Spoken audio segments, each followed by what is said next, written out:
Decentralized payment, absence of central authority, ease of transaction, and impeccable anonymity. These are the principles that the world of crypto bases itself on today. In a world where people are losing trust in government-controlled fiat money owing to inflation and a few too many market crashes, cryptocurrencies are providing a promising new alternative. This is the reason as to why the idea of a peer-to-peer payment network powered by users themselves, instead of a state or a central bank, went from being an impractical idea to a generation-defining technology in as little as a single decade. However, this free economy, with a lack of state control, is an idea that has long frightened governments all over the world. And while some governments, like the United States and European Union, have introduced digital currency laws and settled on a compromise, others like China have opted for rather drastic measures.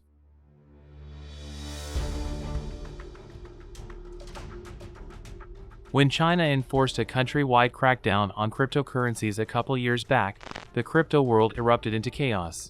Value of crypto projects dropped rapidly in response to Chinese crypto miners being shut down in several key provinces across the country. China has long since had a reputation for tight government control, rampant censorship, and limited freedom of citizens. With an almost totalitarian government system that puts the benefit of the state above everything else, technologies like cryptocurrency and the internet etc., having the potential to disrupt this trend, have always been put on a tight leash since the beginning. However, it wasn't until recently that China began to strictly enforce their crypto laws, cracking down on miners and threatening to shut down power companies that supply them. Many have speculated that this could be in the welcome of a different plan entirely.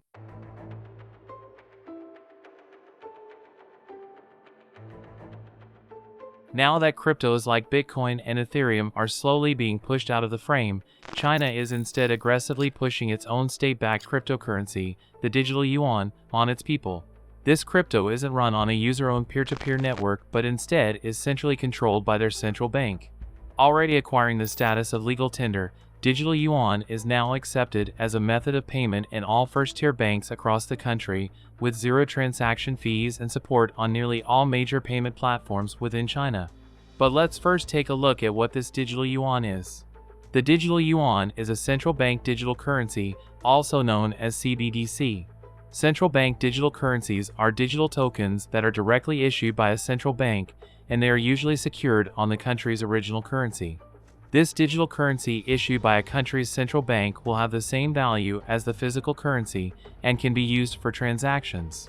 The key difference between a cryptocurrency and a CBDC is that the CBDC is regulated by the nation's central bank or financial authority. That's why central bank digital currencies allow countries to implement their monetary policies with more control. In 2020, Beijing allowed groups of residents and companies in several cities to conduct transactions using a digitized Chinese yuan. Over the course of the last 2 years, individuals and businesses throughout the country have been given gradually more access to the digital yuan. The initial tests were conducted in Shenzhen and 9 other cities in a setting that was under heavy supervision. Now the central bank is trying to further promote the digital currency by adding 10 additional cities to the expanding list of test locations. The Winter Olympics were also great because it provided a great way for China to test out their digital yuan. According to the bank's estimates, more than 260 million people were using digital yuan by the end of last year, and the total value of transactions reached about 90 billion yuan, which is equivalent to $14 billion.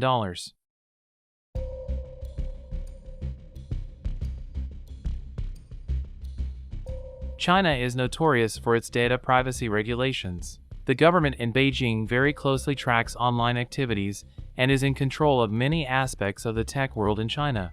With the extension of the digital sphere to currency, it is very likely that Chinese government will find even more ways to control all of the transaction data of the public. Digital currency is very easy to surveil, so regulation is also bound to become tighter, and all those going against the set forth laws and principles will be punished under the country's zero-tolerance approach. While data security threats are nothing new, people in the West are also seeing the introduction of a new digital currency as another method of the Chinese government limiting the U.S. influence in the country. By being able to monitor all transactions and data information, they can also limit the number of products and materials that illicitly make it into the country. For regular people, the introduction of further regulations and the awareness that the government's zero-tolerance approach is now extending to the activities within their homes will act as another restriction on their lives.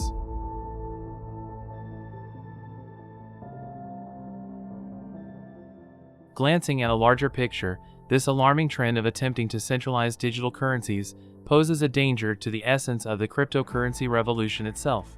After all, government-controlled currencies largely take away the reason why people opt for crypto in the first place. But a Chinese digital yuan is also a threat for the West. The People's Bank of China developed the digital currency to reduce the use of the dollar in global trade, promote the use of the Chinese currency internationally, and strengthen financial regulation and control.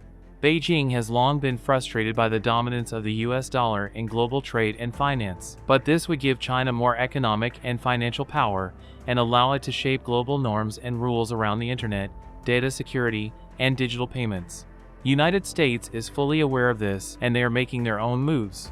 They might be a bit behind, but Biden's administration is fully focused on creating regulations and releasing their own digital dollar. 80% of the world's central banks have already begun to think about and investigate the possibility for cbdc's.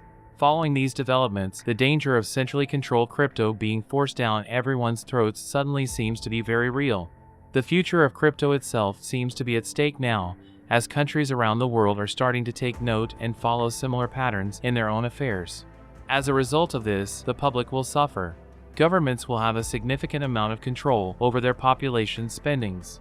But some believe that this can be used to do good things, like eliminate theft and offer more protection against scams. So is it going to be good or bad? Only time will tell.